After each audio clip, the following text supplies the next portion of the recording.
Frédéric Zablocki et Bruno Jacob, bonjour. Vous êtes associés d'Entrepreneur Venture et vous venez présenter le bilan de la loi TEPA un an après le vote.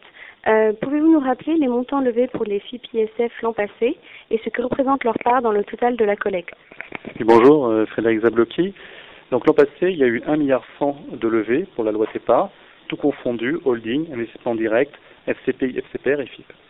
Concernant les FIP, 360 millions d'euros ont été levés, ce qui représente à peu près un tiers du total, ce qui représente le double des FCPI, ce qui est une surprise dans la mesure où les FCPI hier représentent souvent le double des FIP. En ce qui concerne Entrepreneur Venture, la société a levé sur 2 FIP 52 millions d'euros. C'est la place numéro 1 sur le marché des FIP ISF et ça représente à peu près 15% de part de marché sur ces FIP-là.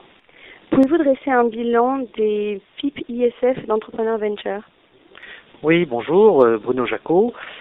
Depuis le mois de mars, nous avons reçu un peu plus de 260 dossiers à fin juin, et ce qui montre qu'on a un deal flow très important et qu'il y a une demande très forte des entrepreneurs de voir les besoins de capitaux. Aujourd'hui, donc le bilan au 30 septembre, c'est que nous avons déjà investi dans 9 dossiers, 9 investissements, un tiers de l'objectif d'investissement, puisqu'on doit être investi à 60% dans notre FIP ISF Entrepreneur Est, et donc nous continuons les investissements. Sur ce total, environ 25% des investissements sont réalisés dans les régions Champagne-Ardenne et Bourgogne. Dans un contexte économique plus difficile, quelles sont vos perspectives en termes de montants levés et d'investissement l'an prochain? Alors, en ce qui concerne les montants levés, nous, notre objectif, c'est à peu près la même chose, autour de 50 millions d'euros. Pourquoi? En fait, nous, on pense que le montant unitaire va baisser, il était de 12 000 euros donc l'année dernière, par souscription. On pense peut-être une baisse de 15 à 20% due au contexte économique extrêmement défavorable avec une baisse des actions et une petite baisse de l'immobilier. Mais ça devrait être compensé par le nombre de personnes qui souscrivent dans la mesure où seulement moins de 20% des redevables ont profité de la loi TEPA. En ce qui concerne les investissements, Bruno, quel est ton avis? Alors en ce qui concerne les investissements, on assiste à une demande forte d'entrepreneurs pour voir des augmentations de capital de leur société, dû au fait que le marché du crédit est plus difficile. Et on n'est pas sans lire tous les jours dans la presse que, compte tenu des difficultés bancaires, celles-ci vont trouver plus difficile de faire des crédits à court terme et que donc une meilleure qualité de fonds propres va beaucoup aider les PME françaises.